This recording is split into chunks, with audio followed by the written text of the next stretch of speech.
What's up, guys? So today we have another video.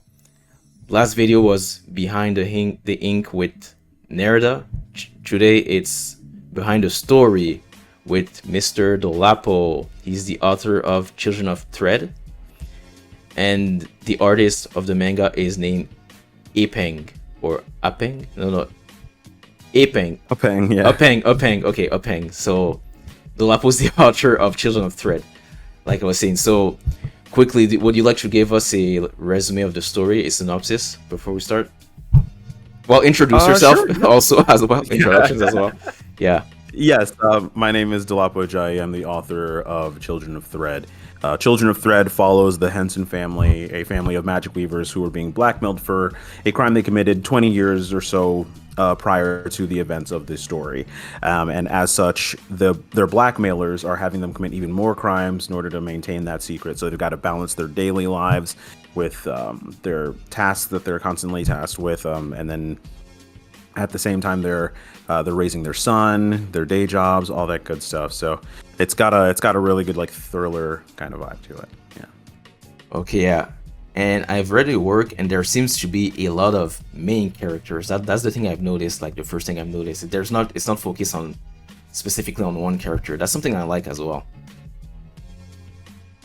Yeah. I love the idea of multiple protagonists. I don't think it happens very often. I know a lot of people like to say there's multiple protagonists, but like a lot of times there's just one. But no, I think my goal was to spread it out pretty evenly between the three. Okay. So you'd say that there's no like one main character. Like if you would put like someone as the cover of the story, would there be one specifically, or you keep the same the three main equally? What would you say about that? I would say it's about the Hensons. It's Okay. about all three of them. Okay. Yeah, so while Samuel may be on the cover of Volume 1, I do think that I picked him primarily because I think that he makes a good poster child, but it's not just about him. It's just as much about Ayala and her geopolitics that she has to deal with. It's just as much about Ezekiel, who is the world's first Astro Weaver. So it really is balanced, I believe, between the three of them. Okay, cool. So yeah, really the main character is literally the family itself. That's amazing. That's actually interesting. Because these days a lot of characters, they tend to focus on one character, which is normal as well, but I like the idea of having multiple characters. So yes, Dolapo, we're gonna ask him a few questions about storytelling, story making, since he's an amazing author. And he's a future famous author as well, so keep an eye out. And so with the question I'll ask him, hopefully it will help you guys improve as well on your own storytelling for a manga or anything else, even a novel or movie, etc. Let's start with my first question. What was the first spark of inspiration that led you to become a storyteller? And why did you choose manga as a medium to tell that story? So I've been in the filmmaking space now for quite some time, and so storytelling has always been something I've really, really enjoyed doing, and I'd say like as recent as like this decade. It's something that's really come to the forefront of my life. When I was when I was in college, I was actually a biology major, biochemistry major. So it was very different from what it is that I really enjoyed doing on the regular. I would always like create YouTube videos and things like that, and I was always very creative. And so storytelling it's something that's been there for a really long time. And so when it comes to narrative itself, I started doing short films a little ways back, a few years back, and I really fell in love with it. And it really affects everything that I do. And so like when it came time for me to like think about what I wanted my next like really big thing, when I wanted my tentpole creation to be, I've always really loved the idea of creating an anime. And so the pipeline for that is very difficult, especially over here as opposed to over there, right? Yeah. And so the proper channels in which to do it require a lot of times what's called source material, be it like a book, Yeah. you know, a movie, whatever it is that it is. They need something that has a proven track record in order to fund it, because anime is very expensive to produce. So naturally, I said, let's make a manga Manga, first. yeah. Start there. Yeah, Like novels. Amazing. right. Basically, you're saying that you've always been interested in narratives and stories, and that's what led you to make movies, videos. Then, you want to make manga, right? Yeah. Cool. So you have a lot of like expertise in how can I say, multiple media, camera. Like, does I it? would say that. I wouldn't say expertise. I think I'm very good at what it is that I do, but there's always a bigger fish, and so Yeah, of course. I try to stay humble. I can see that. For some reason, I can see that through your work. It's pretty humble. It's pretty, I'm not gonna say it's not over the top, but it's authentic. It's humble. It's respectful. I like that. Can you also describe your creative process when developing a new story idea? Like, how do you go from concept to a fully realized narrative? So going from a concept to a narrative is, I want to say that is one of my favorite parts. A lot of times when it comes to things like short films that I do, I get this sort of like vacuous idea, right? And then when it comes time to like put any sort of that idea onto a script or even like a mood board or whatever, that's when you start, seeing certain like limitations to what it is that you're doing. So I would say that like the creative process is usually for me about scaling back, seeing what it is that's possible. But I always start as broad as I can. I want to go as big as I can and then scale back. In the filmmaking space, this is usually due to things like budget or timing, things like that, whatever. But I think that having a really, really big idea shouldn't stop you from doing what it is that you want to do. But I think that, being able to pull back is... so being reasonable, having big goals, but still being reasonable about the budget and everything that needs to be done. Yeah, I agree with you. It's important because a lot of us have those big ideas, those big plots and everything, like regardless of whether it's in storytelling or the equipment, even in manga or movie or whatever, right? We all have those big ideas, and sometimes we forget that we don't always need those big things. We just need to start somewhere. Even if it starts small, we need to start somewhere. You can see it in movies, or in shows. A lot of things, they start with a small idea or small budget, then it expands. Even if you have big ideas, it's always good to keep, I won't say keep it small, but you don't need to like make it explosive as soon as it starts and everything, like this epicness. Even your own story.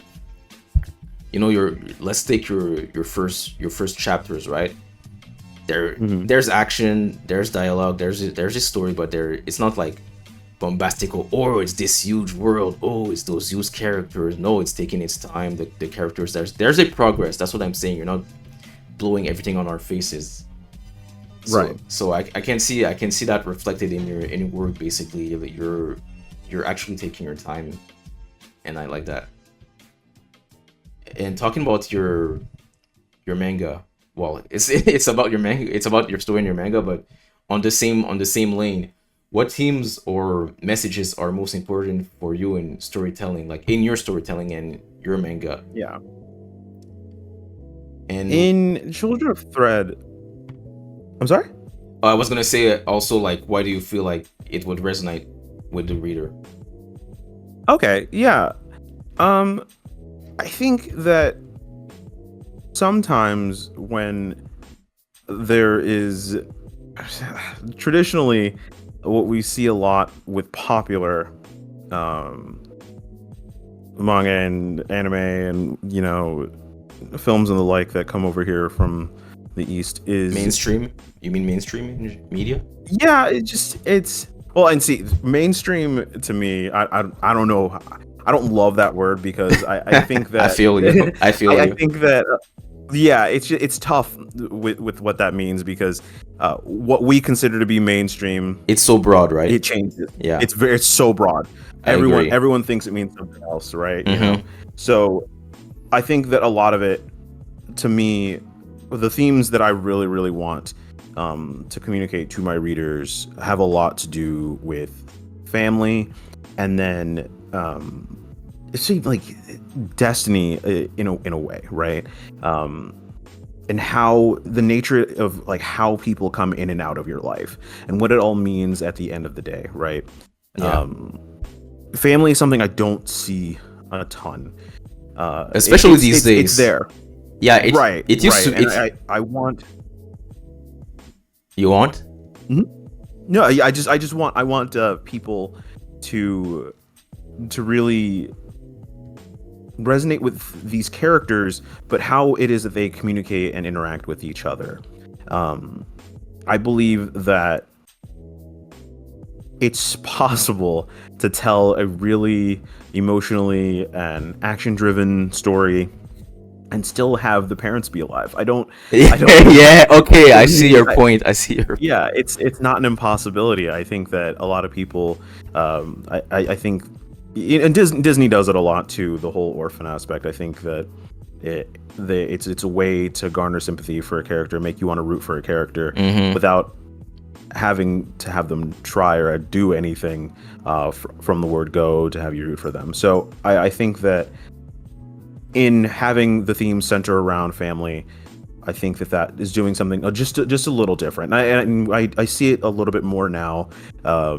There's this really funny, oh my gosh, there's this really funny anime that's happening. It's coming out now about this ex-assassin. Gosh, I can't remember the name of it. Sakamoto Days. Sakamoto. Yeah, Sakamoto. that one. And Spy Family. I love seeing stories like that. I really do. I really recommend it, by the way. They are amazing. Especially Sakamoto. It looks so funny. Yeah. It looks so funny. Yeah, I recommend you read it, and I recommend you guys read it and watch it when it's out, because it's not, the anime is not out like at the moment of this video, but the manga, the anime is coming out. But yeah, you guys should definitely watch and read. And I didn't want to interrupt you earlier, but I was about to say, like, yeah, I agree with you, because these days, like, shows and anime, mangas, everything, the media in general doesn't really there's not a huge focus on family. Like, there are some shows, of course, and movies, but in general, like you said, mainstream is broad, right? But yeah, you don't see it as much as before. Definitely, I remember, especially like, in the 90s, 80s, and such. Even the 2000s, there was a lot of, especially sitcoms. There was a lot of sitcoms with featuring families, and they were teaching you family values, family love, and things like that. I don't have any proof, right? But my guess, especially for manga, is they want to push a narrative, they want to push a story, like they want to make the character interesting, right? So they remove the family aspect, like the parents or something, so to give a motivation to the character, so they don't have like a, how can I say, a plateau, something like to rest upon, right? Like the best example I can give, it's in Fullmetal Alchemist. Remember Edward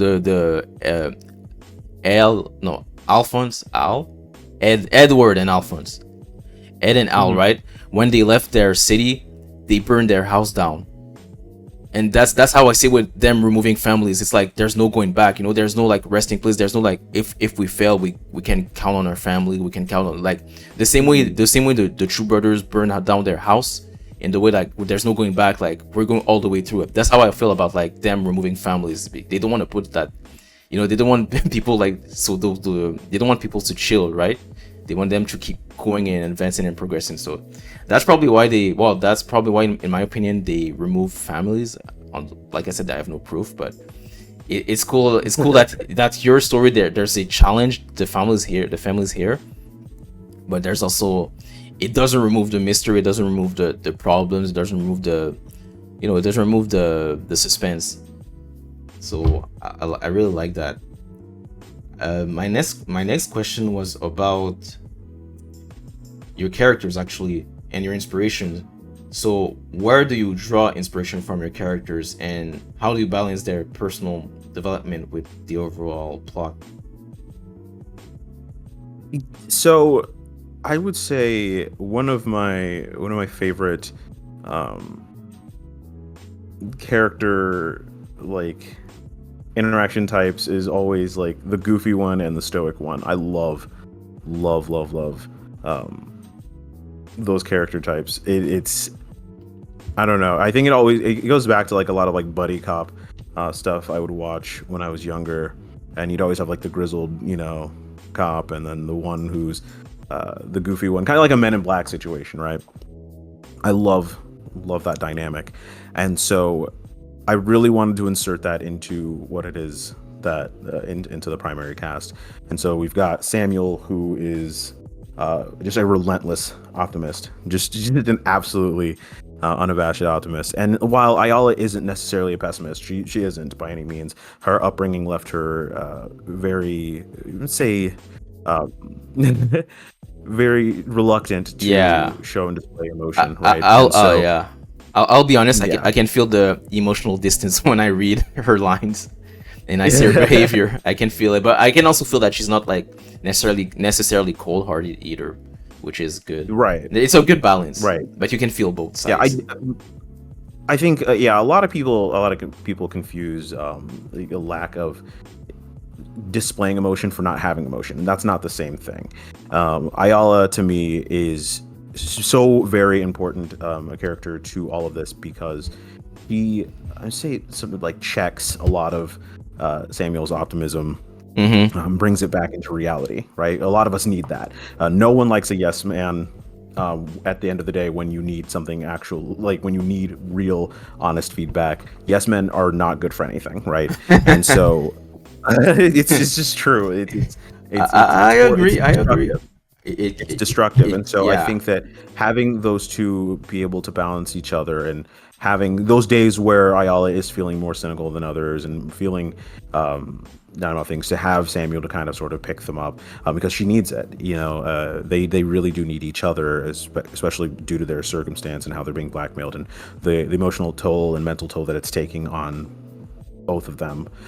More so Ayala than Samuel, but I think that having each other and having that dynamic really makes for both, I would say, both comedic moments, but also for really heartwarming and uplifting moments as well. And then when it comes to Ezekiel, I've spoken about this in the past. It's like it was very, very easy for me to have Ezekiel be this sort of Harry Potter character, a character who's just having things happen to them, right? And so I noticed that it was happening during my outlining of the story, and I'll get to outlining a bit later, but it was so important for me to have him want something, he needs a genuine desire. He needs to want to do something. And so without giving too much away, I think that, now that I am parent myself, having expectations for your child and balancing those with what it is that they want to do, it's something that we see sometimes in media, but I really wanted to explore what that means to someone who's effectively a deity to a lot of people within their culture. So I think that that is what I really want to balance and what I want people to see. I see. Yeah. So I guess you have new and more writing material since you're a father now. Now it can be more relatable. Absolutely. Also, you said it perfectly with the two characters. Can you remind me their names, please? The husband and wife. Yeah, Samuel and Ayala. Yes, Samuel. I didn't. Okay, Ayola. Samuel and Ayola, right? Like they're like the two sides of the brain. So I like that. They're like the yin and the yang. So I like how they complement each other, and it's like they're the yin and the yang, and the two sides of the brain. And Ezekiel is the guy in the middle. Right. So I like that. They're like support. They're like that support system around him, and he's growing up.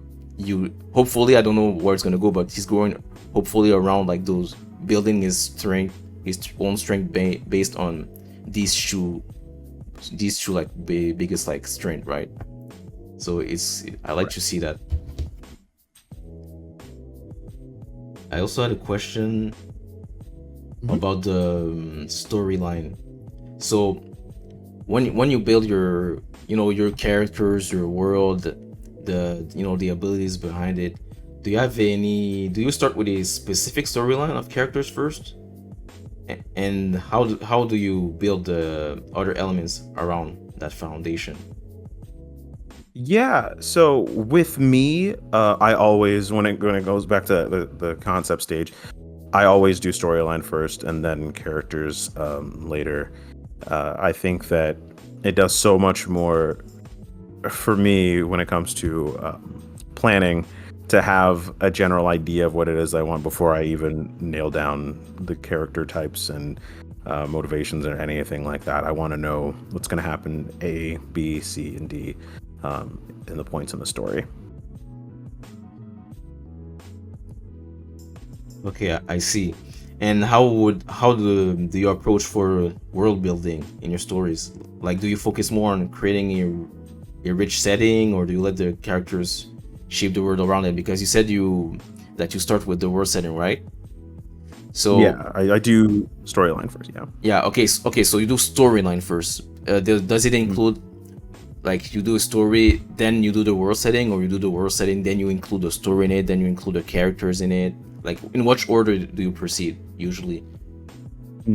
I would do to me, and this is just me. Everyone's different. Storyline first, and then I can flesh out the world building. I can build out that world, and then I can do the characters. Because to me, the characters are a result of that world.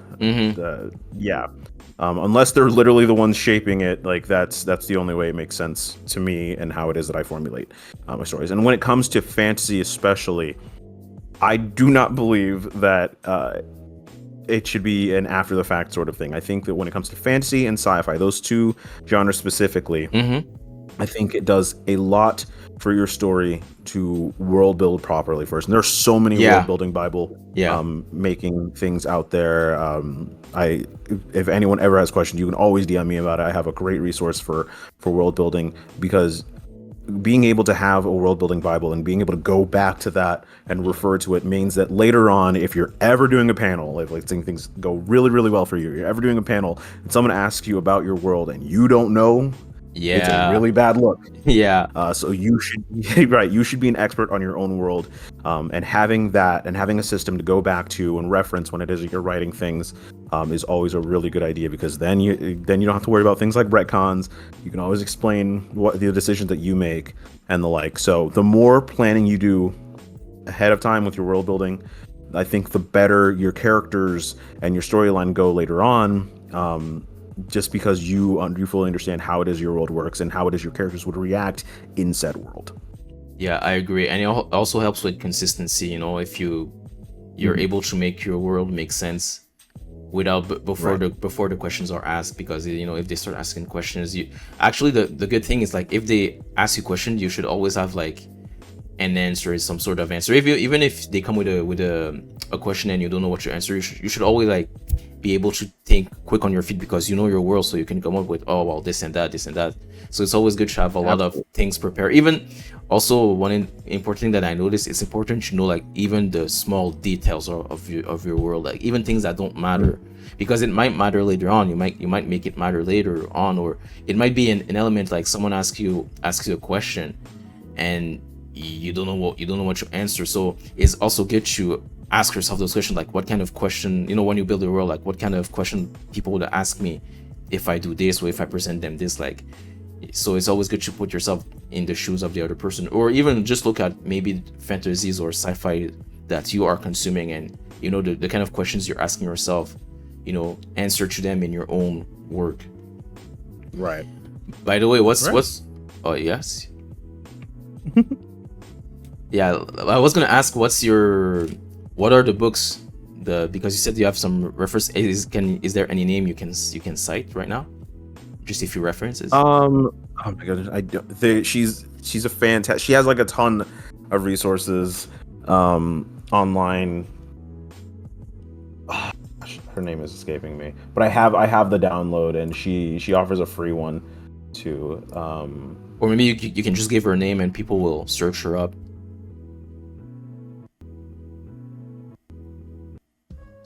Are you trying to like you're searching? yeah.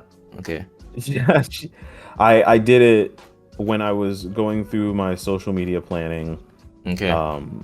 She had like a social media plan for authors, and it was really really good. But then like she was also plugging, like she had world building, and like Yeah. Well, what book planning. while he's searching, I would suggest you guys, to search, on YouTube, especially search videos on world building. How to do a good world, how to write story. It's important to know how to make stories, because a lot of people, they make mangas, they're great artists, but their stories are lacking. So make sure to do your research. Check your favorite media, or pick up a book about it, or check videos, tutorials on how to make movies, and how to make good stories. And it doesn't matter if it's about movies or novels or shows, anything, right? Even if it's not directly related to manga, a story is a story. If you can tell it writes a good story, then you can translate it into a movie, a manga, a novel, webcomic, anything. Did you find the link, or what you were looking for? No, but we'll put it. In Yeah, the we'll put it. Yeah, we'll keep moving. Well, we'll keep moving forward. Also, were you gonna say something before I ask you the question about if you could like give us any references? Or I'm like as far as world building. Yeah, were you gonna say something before, or I'll just continue talking? Because I have another question. Yeah, so there's this YouTuber also. He does a lot of like narrative book stuff. Mm-hmm. I believe he's called Dear Future Me. Dear Future Me. Okay. So search it up, guys. Dear Future Me. Oh, sorry, it's Hello Future Me. Hello Future Me. Yeah. He does a ton of Yeah. world building stuff when it comes to like hard versus soft magic systems. That's basically how I got my magic system. Yeah. Was through his stuff there. He has a ton of really amazing stuff there on like money, magic systems, like geography, all that great stuff. It's really really really great stuff, and I know a lot of it goes into like novelization and that stuff, but a lot of it carries over into what it is. Yeah, like I said, a story is a story. You can translate it into manga, into novel. So people, like, seriously, this is no joke. Do some research when you do a manga. And this video is about manga, right? But whatever, manga, novel, once again, comic, blah blah blah, right? When you want to do something, you must know how to write a good story. It doesn't matter like how much, like, regardless of how your art is good or bad or anything, the story must be catchy. Like, the story must must grab our attention. Like, the art can do so much. So do some research when you start a story, even if it's a fantasy setting. Fantasy is inspired from reality, so you can always look into things, or just look into other fantasy, but always do some research, check for some resources, look for inspiration. Don't just start a story out of the top of your head. Well, you can start a story out of the top of your head, but I mean, like, do some in-depth research on how to structure it. Like, and if you create like a fantasy world, like, do some research on like other fantasy novels or other fantasy like creatures or genres or anything. But just do your research, guys, because I see a lot of stories, they have potential, but yeah, you can tell that it lacks depth. That's what I mean. Like, you can tell when someone has made some research in their story. Like, for example, Dolapo's story, right? I read it, and by the way, guys, check it out. His book is out, so buy his first volume. But when you read his first volume, you can tell that he knows what he's doing. He knows where it's going. You might have some questions, but it doesn't seem like there's like, how can I explain? It doesn't seem like it's superficial. It doesn't see it has depth. It has depth, guys. So yeah, make sure to do your research. Like, I'm taking like 5 minutes to talk about, like, do your research, but it's that important, guys. It's true. Yeah, it's important. It's that important. But I'll go back to the question I had about his storytelling. It was about the challenges. So, what challenge do you face when writing serialized manga? Well, your manga is independent, but I like to say serialized because people understand what I mean by serialized. But where what's your challenge when you do your manga? Because us it's not weekly, it's not monthly, at least not yet. So with the way the story unfolds over multiple chapters and volumes, versus like a one shot story and or a novel, and that's it, right? Like what are the challenges you're facing regarding that, like the timing and everything of the release and everything? I would say, I mean, timing is really big, right? There are a lot of people out there who are less willing to give a series a chance, well, when it's not a series, when you've only got one book out there. I remember there were a few conversations that I had at my first convention that I went to. It was crazy how many people asked me how many volumes were out, because I know that there are a lot of people. Yeah. I'm about to say something after, but keep going. I'm about to say something after about that. Yeah. Keep going. So they would ask, how many volumes are out, and I'd say one, but volume 2 is being drawn right now. And I think that it's also something to happen because my wife is really, really into fantasy novels and period pieces and things like that. And so when there's only one out, I guess it's sort of like a stop, like it gives them pause. Yeah, it's like that's why I'm going to say something after, but keep going. Like keep going. Yeah, like a lot of people, like myself too, when I see a show that I'm really, really interested in and I see it only has one season, I'm like, I don't know if I want to get super into this because then I'll have to wait. That's the thing. And so it's just one of those things. It's another thing that kind of sort of makes people apprehensive about diving in. Yeah. And whether or not that's fair, that's all subjective. But to me, that is one of the most challenging bits, is telling people, hey, I just need you to have faith that this is going to go further than it is. And once again, my situation is different than a lot of people. A lot of people, this is like, it is a dream for them, of course. But for a lot of people, especially artist writers, that combination profession, this is this is something they're doing on the side.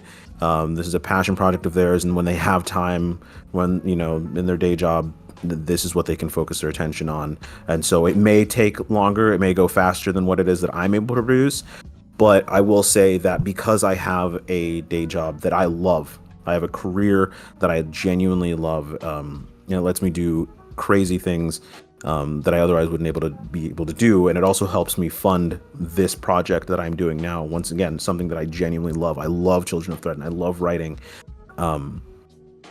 So my situation's different, right? Yes. And as such, I refuse to be someone who runs a sweatshop. I told, like, one of the first things I ever asked my artist, I said, hey, how many pages can you do comfortably do in a month? And so I work with him on that, and we work on rates, and we work on what's feasible and what's comfortable for him, because I don't know, the weekly shonen thing is crazy to me. It's always been crazy to me. I love that they do it. I love that they're able to do it. It's just it's not crazy to me in a bad way. It's crazy, like it's hard to conceptualize. You can see the exhaustion sometimes. I won't lie, you can see the exhaustion sometimes, but on the pages and the art. But I'm curious also, you said how many pages what did he say when you asked him, like, how many pages he can do in 1 month? I'm just curious. He said, I want to say he said 25. Oh, hey, that's wow. Now, this might be in combination with his day job. Again, like, I don't know what he does for work. So if that's how much he can scratch out, in between, great. That's actually amazing. I'm okay with the pacing. Yeah. Well, if he can do 25 in 1 month, that's like, wow. He's good for Shonen Jump monthly. That's the main. No. Actually, monthly they do like around like 40-50 page, but if they would do 20 pages, is actually decent. And I was gonna say about when people they ask you, how many volumes do you have? although I understand because there's a lot of series, a lot of books out there that have more content, I would say for independent creators like us, for anyone listening, right? Any like creator or consumers, right? When an independent creator who has, is not in the industry, let's say, or he's not that big, it's important to support the person right now. So if they have one volume, instead of being like, I'll wait for more volumes, it's best to support and buy the first volume now, because thanks to you, the artist is gonna keep pushing and keep doing other volumes. That's how he progresses. If you wait, like, that he does like 5 volumes, yeah, but you first of all, you don't know how long you're gonna wait, and second of all, it might like never happen. Well, hopefully it happens, but that person, he has like bills to pay, he has his life. Usually it's not their main job. They have other things to do. So the fact that you support right now, they can keep making more right now. So you'll get your second volume. So, like I said, I understand because we have so many stuff. There's so many stuff going on, and we have so many shows, so many seasons, and like you said earlier, like you're watching Netflix and you're like, I don't know if you want to invest in this, but you have to make that investment with independent creators if you really believe in them and if you really support them. So yeah, I agree. if someone, if you see someone like Dolapo, if Dolapo, so guys, by the way, buy his book. We're gonna put the link. But yeah, if you see his book, don't be like, oh, I'm gonna wait for more volumes, I'm gonna wait for more chapters. It's like, the time is now, man. Like, the time is now. That's how we keep going. That's how we keep growing. So put your faith in people's work. If you really like them, put your faith, man. Like, invest in it. Like, hopefully it pays off. And if it does, it will be thanks to you because you bought the first volume. You didn't wait for like the 10 volume or something. Yeah. So I just wanted to say that, and I also wanted to go to the next questions about the pacing of your story. So Yes. we were talking about the pacing of your story, the world building, the characters. So putting all this together, how do you ensure that the pacing of your story keeps the readers engaged, especially like since your series is set to be a longer series? So how do you keep the pacing interesting so people can buy the first volume? So pacing with me is it's so paramount to everything that I have to do with this series. I know exactly how many volumes the series is going to be. I know how many chapters it's going to be. I know how long certain beats are going to be because I planned for it. Planning allows me. A lot of people think that like planning it's rigid. It makes it so you can't explore certain things, but I think if anything, it's more liberating because I spend less time when I'm doing my writing, when I'm scripting. I'm trying to figure out where it is I need to go, and that is like, that to me is probably like way more frustrating than anything. I think a lot more people should be planning and outlining than actually are. So when it comes to pacing, True. how I pace is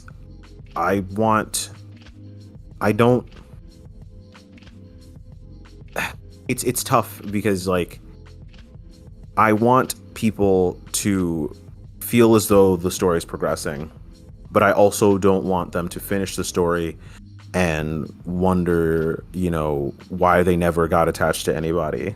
Character development takes time, and there are definite ways in which we can develop characters and still have the plot move along. But I think a lot of people, especially in the indie space, haven't figured out how to balance that quite yet. And so when it comes to the actual storytelling per chapter, I try to, not always, I try to always leave my readers wanting more, right? So something needs to happen towards the end of a chapter or an episode, whatever it is you want to do, to make people want to come back for that next chapter. Okay, cool. And so yeah, right, yeah. So that's why I think it's pacing is so important, and how it is you deliver a story is so important, because you want them to continue reading, you want them to stay attached to these characters. Pacing to me is directly tied with how invested your readers are. Yeah. And talking about like pacing, what are some others? Well, you explain about your method about pacing, right? But what are some other storytelling techniques that you find most effective in manga, and how do they differ from other forms of narrative, like from novels or movies? Um, well, to me, I think that's like it's such a strange question, because I think anything that you find that's truly effective in the graphic novel space is going to be something that was effective in the literary space. It's what's going to be effective in the filmmaking, television space. I think that it's harder to find things that are truly unique to manga that isn't something that's effective somewhere else. If only, I think there are some drawbacks, definitely, to how anime and Eastern graphic novels are put together, that are different from how it's usually presented in television. But overall, I think what's most important is understanding the fundamentals of storytelling. Because once you understand the rules, then you're allowed to break them and twist them and bend them, all that good stuff. But you have to know why it is that you're bending and breaking rules.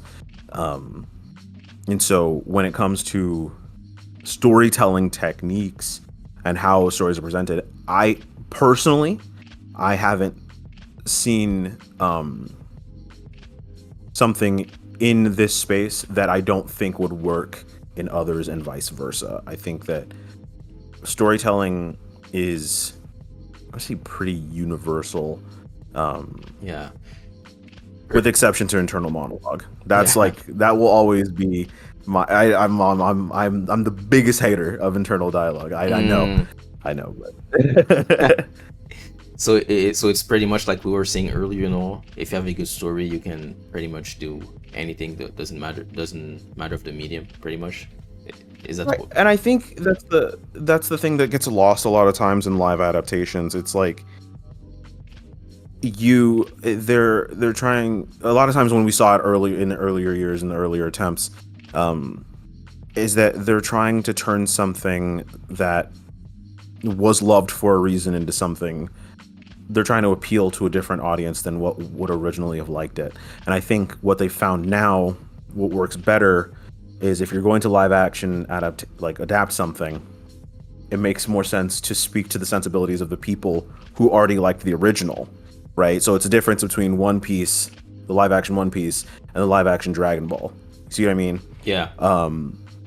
So the live action Dragon Ball, in my opinion, was in no way, shape, or form trying to attract people who are already into Dragon Ball. They were trying to get people who were into teen high school movies. True. And yeah, that I agree. stuff there. So I think respecting your audience has a lot to do with what it is, with the success of what it is that you're doing. Yes. So yeah, respecting the source material is respecting the audience. I would add to that. Right. Absolutely. Also, earlier you were talking about it's pretty much the same, but manga is a visual story, and to add to that, you're also working with a person, because you're the author and there's the artist Apeng, right? So how do you collaborate with your artist? Like, what is the process like what is the process of transforming your script into a visual form? So coming from filmmaking is extremely collaborative, right? The person who is writing a movie is very rarely the same person who's directing it, and even more rarely is it the same person who is operating the camera, right? And so when you're a storyteller, it almost behooves you to give a little grace to the people who understand what makes visuals interesting, right? So when it comes to the script writing process, when I'm writing a script, and much like any other screenplay, you'll have action lines in between dialogue. You'll have things noting clothing and age, all that good stuff. It lets the person know, the person who is making the film, the director or the cinematographer, know what's happening on the screen in the mind of the writer. But it's up to those people, the director specifically, to transform that image into something, into like their vision of it, right? So when I tell my artist, hey, this character is 45 years old, he's wearing street clothes, and he's walking down the road eating an apple, right? I'm not those are the things that I definitely want to be in the scene. Those are the things I want to be communicated. Everything that's in that action line, I want to be communicated. But how it is that it's framed, how it is that the the city looks behind him, all that kind of good stuff. I trust my artist enough to know that whatever he puts in the background, all that good stuff, whatever the analogous, the vacuous meaning of like what street clothes is, I trust him to know what I mean by that, and he always delivers, and it always looks great. So that's a great thing to have on my end as a writer, to be able to trust that they're going to be able to translate the bits that I leave up to interpretation to do something really nice with. Okay, and do you find that working with your artist, does it influence the direction of your story, or do you maintain like this the strict vision throughout? It did initially, because I've had two artists. The I first didn't know. artist, yeah, the first artist I had kind of ghosted me after chapter one. Typical. Wait. After chapter one, so because you have more than one chapter, so is it the chapter one that we have right now? Is it by the one who ghosted you, or is it No, it's by the I new had it one? redrawn Damn. by a Okay. pen. Yeah, Wow. Yeah. No I know. choice. Yeah, Because I was that gonna say sucked. if it's the same Um, art, I was gonna say, damn, you asked to get your copy. Like, but yeah, keep yeah, going. Keep going. no, yeah. So there's so initially, what happens is when you're working with an artist, you get a sense of what it is that they're capable of, right? And so it in a way informs what it is that you're writing. Um, Obviously, I had chapter one written and given to the artist before 10, so they would look at it, they would tell me, oh yeah, no, this is something I could totally do, and they do it, and it was great. It looked great. But well, you get a sense of like, okay, the backgrounds look like this, the action set pieces look like this. So when you get into the writer doing it almost makes you apprehensive about trying to push it. It kind of makes you like worried that That they don't get what it. you're doing, what you're asking them, might be too difficult or might take too long to do. So yeah, it kind of informs it in that way. But honestly, the artist that I have now, he's really really good, and I think that And committed. I don't believe that there's anything I could write that would be really like just impossible, if Yeah. that makes sense. Yeah. He's amazing and committed, right? Yes. Yeah. And you were talking about, you were worried that the world, you were worried that he couldn't do the world and everything, like because you had a certain vision, right? But how do you balance visual storytelling with the dialogue and narration? Like, do you adapt your writing to allow the artwork to communicate more when you're in that situation?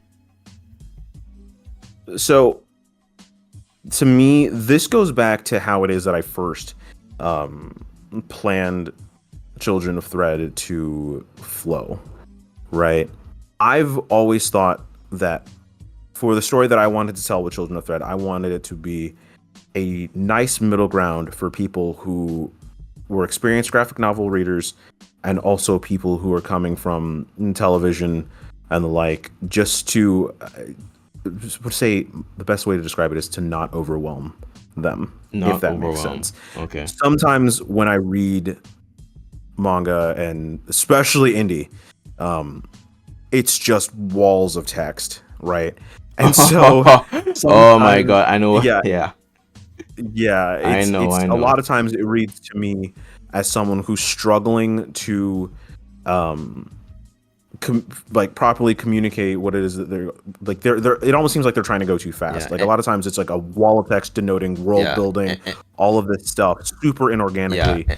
um That's you know also why I'm saying that people should do research on telling a story. It's not as simple as it right. looks. It's not just like I'm gonna write a bunch of text. No, there's an art in writing a story. The same way there's Hmm. an art in drawing a manga, doing the pages, paneling, everything. There's a art in telling a story. So once again, guys, do your research. But yeah, keep going. Yeah, no, and it's true what you're saying. One of the weirdest things, and it's literally it's basically all but like extinct now, is the giant wall of text preceding a movie, right?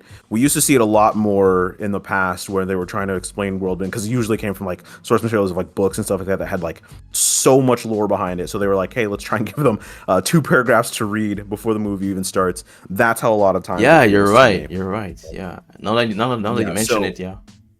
yeah. Yeah, and so to me, graphic novels, manga, all of the comic books, all of that works in a lot of the same way that films do. And one of the things that we're always told when we're writing for film is to show, don't tell. Um, I've always held that I don't need your character's internal monologue or anything to tell me that they're angry. If Mm-hmm. your art can't note that they are angry, then what's the point? Unlike like it's really like, even if your character's angry and he's trying to hold it, like he's trying to hide it, you can show me grit teeth, you can show me a clenched fist. Yeah. You don't need internal dialogue saying this guy's pissing me off, like that. To me, Yeah. I don't know, it's a really personal thing, and I Yeah. know it's not how everyone feels, but it's just one of those, it's another one of those things that I feel is holding a lot of mature Yeah. stories back, Mm-hmm. is they're catering to something that comes from less mature material, if that makes sense. Like it's something that's such a staple of shonen, that you Also, see it when you see it bleed into seinen and stuff like that. It's like, I okay. don't love that. So you're saying that the, let's say, the younger or shonen elements, they take inspiration from that when they tell this story, and it comes out Right. like not as clean, like because they don't get the Hmm. meaning behind it, right? Is that it? Right. And it goes a lot into like how you does you perceive your audience, right? If you're trying to tell Star Wars to a 4-year-old, that you're gonna have to re-explain things. You're gonna have to really dumb it down, so they can fully understand the complete lore of Star Wars, right? Yeah. But to me, when you're talking to like young adults, even older teens and the like, I think that you can respect their intelligence enough to say, Yeah. I don't need to over explain this. Like, Yeah. that's another really big thing to me. There's internal dialogue and there's over explaining. Mm. I was watching this show, Tower of God. I think it's one of the more interesting concepts I've seen. I really, really was enjoying it. But they do this thing, and it's like a modern thing. And I don't know what's happening. I don't know why we're doing it. Because I think JJK does it too, but I'm not sure. Mm-hmm. Oh. Where Oh, they'll the, explain the the something to moment the you said, audience. yeah, exactly. The moment you said JJK, I was like, oh, I know what he's gonna say. Yeah, yeah, yeah. Yeah, The they'll over explain something and explaining. then they'll say, in other words, like, why are you explaining it twice? There's no need for you to explain it twice. It's not even like you're saying something simpler. Why are you saying it twice? Why are you explaining it Listen, twice? I don't know. my Yeah. guess, it must be Hunter x Hunter. I'm not gonna say that Hunter is the first one, making narratives and stuff. Like even like Mhm. JoJo, they have some narrative, but I feel like Hunter the camera and arc, there was so much dialogue. I feel like it started something because shonen is the kind of genre that they started with an idea, and if they like the idea or the idea is good, they'll keep using the same Mhm. idea over and over again in different series, shonen series, like tournaments or power levels and stuff. And I feel like since Mhm. Hunter did this dialogue, I feel that now it's bleeding over like others or other series and other stories. Like now they have to explain everything. That's my guess. My guess is that Hunter x Hunter Right. started something. Yeah, it I think started. you're right. I think you're right. Yeah. Because yeah, like I said, other mangas they also do narratives like that, but Hunter was the one that every second they actually explain everything. So, and I don't know for Hunter, it didn't bother me that much because it felt like unique and original. I don't know. I just didn't felt that bothered about it because it was like it felt like a one time thing, right? But for me personally, but yeah, it started to be a lot. It's just like, oh, okay, again. It's like okay. The only problem with Hunter x Hunter's dialogue is like I feel like they abandon concepts so quickly. I don't understand. Like they'll introduce it'll be an entire arc, like that fake video game thing. Yeah, Great Island. Arc, and Yeah. and that was completely inconsequential. Like, why did that whole thing happen? Well, But it's still cool. Yeah. I still enjoyed it. It's just really interesting. That's that the kind thing. of stuff happens. Yeah, that's the thing too. Some artists they like, let's take Oda. I'm gonna assume that he has already, well, he does, but like people like Oda, they have already, like, they have everything already planned out. But some people they just go with the floor, they just go weekly, or they just go in a direction, and then their editors tell them like, hey, let's do this instead. Hey, let's do this. So like, let's say Akira Toriyama, when he did Dragon Ball Z, there was no like real. He had ideas for sure, but there was no real direction. He went with the flow, like weekly. Went like, hey, let's do this character. Hey, let's add this. Let's remove that. So, to answer your question, it was probably that lane he went with. He wasn't like Oda. He was more like he does chapter weekly and he has some ideas, and that's just my guess. But he probably like he switches right and left because Hunter started some way, like started with like the theme of being hunters, but now it's so different. They're still hunters, but the story is so different from what it was at the beginning. So yeah.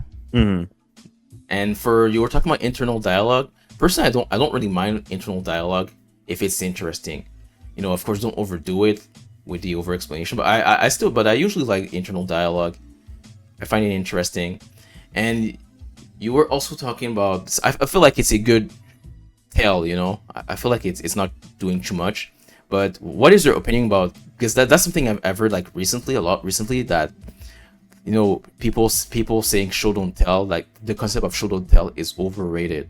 Have you heard about that? Like some people are starting to say like it's overrated, and it's not that good of an advice. So what are your thoughts about that? About people saying like show don't tell is overrated. It's so over. It's like as if it's some bougie thing, like just saying it's just like some snob thing, or like what do you think about that? No, I think that what happens a lot is sometimes a concept from outside of a community will enter it, and so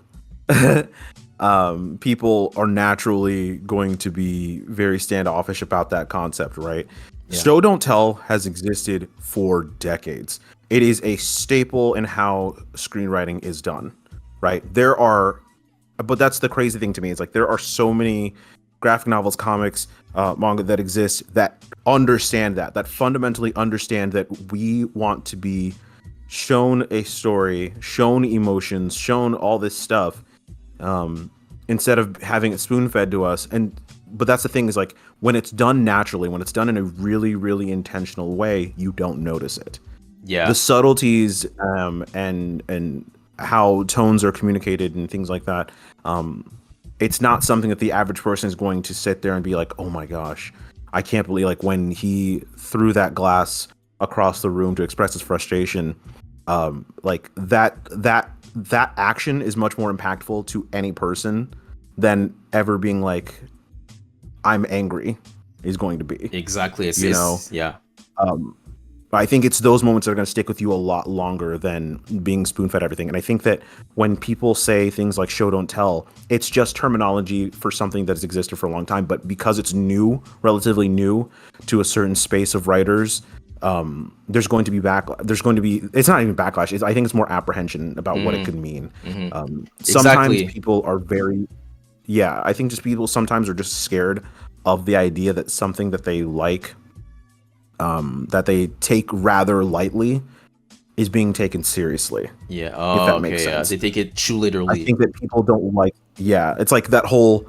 Oh, I used to do blah blah blah, but then the sweats moved in. I think that's what how some people look at just it's just a concept, like the concept of show don't tell. I think that's how they view it. So, Yeah, um, exactly. Like when I also believe in show don't tell, but show don't tell doesn't mean like we're not telling you guys like we're not telling you guys to make silent mangas either. It's just like right, it's you're working right. on it's a visual medium. Like use the visuals, Mhm. like don't just make them stand there and the dialogue does the whole job. It should be the opposite. There should be more action than well, that's what I believe.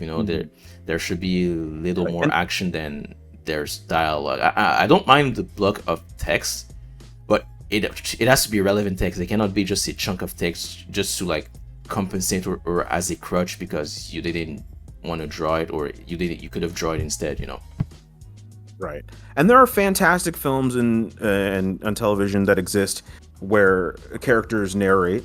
Obviously, there are fantastic ones, but to me, those are more the exception than they are the rule. But I think that it can be used effectively, and I think that in certain circumstances, when it's part of the narrative, I think it can also be great. If you think about like Spy Family again, when Anya's around, and it contextualizes the internal dialogue because she's able to read their minds. I think that's something that's fresh. Obviously, they'll do it when she's not around, and I'm still like, okay, this kind of flies in the face of what it is we're doing here. But I think when she's around, she's able to contextualize their thoughts and what it is that they're feeling through her eyes because she's a much younger person, and so a lot of times leads to like things like misunderstandings and the like. I think that is so fantastic. I think that's so refreshing. Coming from like I'll watch a story and they'll be like, "Oh my gosh, this guy's on another level." Well, of course he is. He's washing your entire team with Yeah, like his hand tied behind his back. Of course yeah, he's washing you guys. yeah. So it's like stuff like that. I'm not completely against internal dialogue, but I I think like that that it dialogue needs to have actually. a Yeah, it needs to have yeah. you. Yeah, because I personally I like I said I like that kind of for me that kind of dialogue is cool. It's damn, I'm getting pushed away, damn, like, but also make sure to show it because that's the thing. You give an example. Damn, that guy is washing us, but you're seeing visually that they're washing you guys, so it goes hand in hand. So that's what I like. It's not like an image and oh, you watch this guy and you have to like read to understand. No, like you have the visual right now, so that's what I like. Well, that's the kind of balance that I like. And like what I said earlier about Hunter x Hunter, there's a lot of a lot of text and dialogue, but I feel like it fits with the kind of story and pacing that it has, the kind of narrative. Mm-hmm. And when things are slow, when things are let's say slower, they take the time to talk and have their conversations and explanation. But when it's action time, you don't see as much dialogue. Yes, there's still some explanation and a lot of stuff going on, but it's still, first of all, it's relevant, it's well explained. If you're patient enough to read it. But there's a good personally, yeah, there's a good balance. It just goes hand in hand with the style, with the story, with it just goes hand in. It doesn't feel like it's Right. being used as a crutch. That's my point. It doesn't feel like it's used as like an escape route or as a mean, like, oh, I don't know how to do this, so I'll just explain to the person. No, it feels like it's a style. It's a good style. But we're almost done with our interview actually because we went a little overboard. But I would say, Okay, all good. yeah. But I would say like I would finish on two questions. My first question before the last one is, what advice would you give to aspiring writers who are struggling to turn their ideas into a Korean story? The first thing I would say this to anybody who is, whether they're doing long form or short form, take a really long look at your first idea, because a lot of times the first idea it's bad. I'm sorry, it's just bad. And I know this from experience. Same. And I'm not talking about like concept, like, oh, I want to make a story where there's four people, they're going on an adventure. I don't mean that. I mean, when you're looking at that story and those four characters and the adventure that they're going on, the first concept is usually like the worst one. So I would say be patient with yourself, retool, go different routes with it, make flowchart, all that good stuff. Really, really try and nail down what it is that you feel you're going to be able to go all the way to the end with. before you fully commit to it, because I've done that. I've done that. Oh my gosh, this is gonna be the greatest thing ever. This was my first idea, and I got super into it. I ended up writing so much. I wrote like 8 chapters of this thing before I realized this isn't gonna work. This is not gonna work. Like this is It was such, to me, it was just the idea that I had this really novel concept, but there was no way it would ever get produced. Like literally ever. I was like, oh my gosh, this is too, and it goes back to that thing I was saying before, when your ideas are too like big, when your ideas are too grand, that it just literally at a certain point it just blows up in your face and you're like, this is impossible. And so I would say just be careful before you fully commit to an idea. Try your best to flesh out as much as you can, and then outline.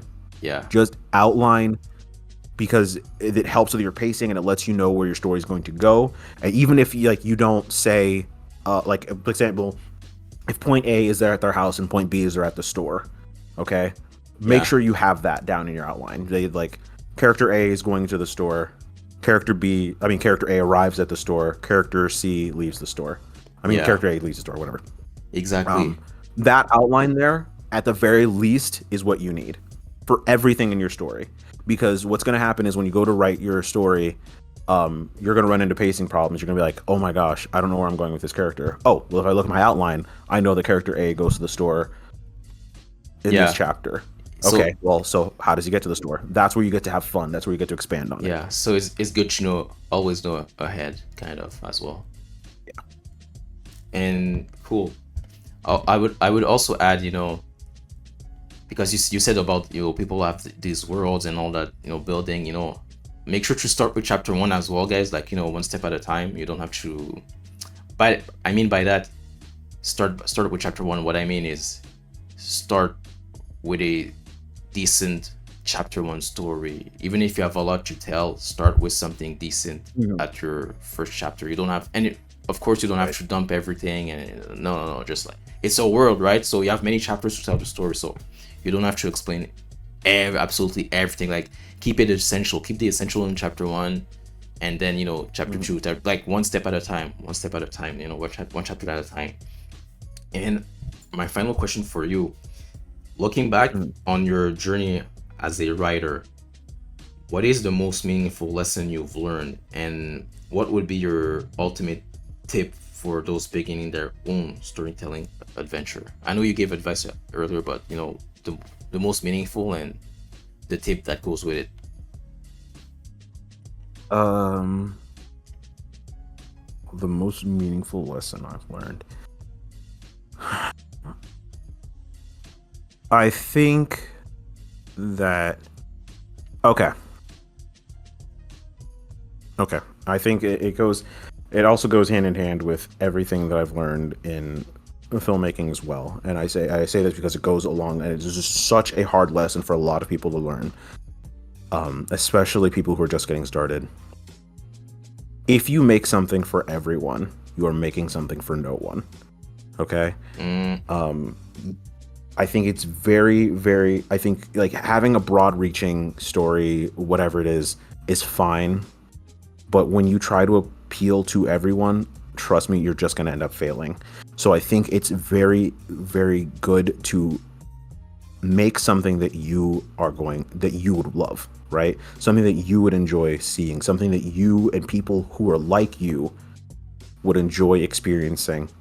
I think trying to go for that is much more, I think it's going to be much more rewarding. And I think you're going to see a lot more success from that than trying to make the next, Dragon Ball Z. We already have Dragon Ball Z. True, all right? I agree. Make something that you, I think niching down is just really, really important. I really do. I think that to me, I think I would much rather have a small group of super dedicated fans than people who like a million people who think my story's mid. Like why? Yeah, that's not like that. Who's that good for? Yeah, it's currently happening a lot. If you notice, or in manga anime space, it's a lot of like comment about this or that is mid. So I totally get you. And ironically, that's the thing too. Ironically, those mangas or animes being called mid right now, they're the ones trying to please everyone. So it's pretty funny that you bring that up. Yeah. So But I yeah, mean, also, like, there's that whole other side of that, though, where, like, not everybody's going to like your story, and that's okay. Like, please you have to be okay with that. You have exactly. to be okay with any creative work that you put out there, no matter how hard you work on it, no matter how perfect you think it is. There's always going to be someone that's going to be like, that's mid. Like, it doesn't. Yeah. There's having confidence. There's listening to other people, but there's also knowing that It's genuinely, when you make something that's supposed to be for people you believe are going to enjoy it, that people outside of that group might not necessarily yeah, enjoy it, and it's not for everyone. yeah. I agree. Well, this is it, guys. That was the last question.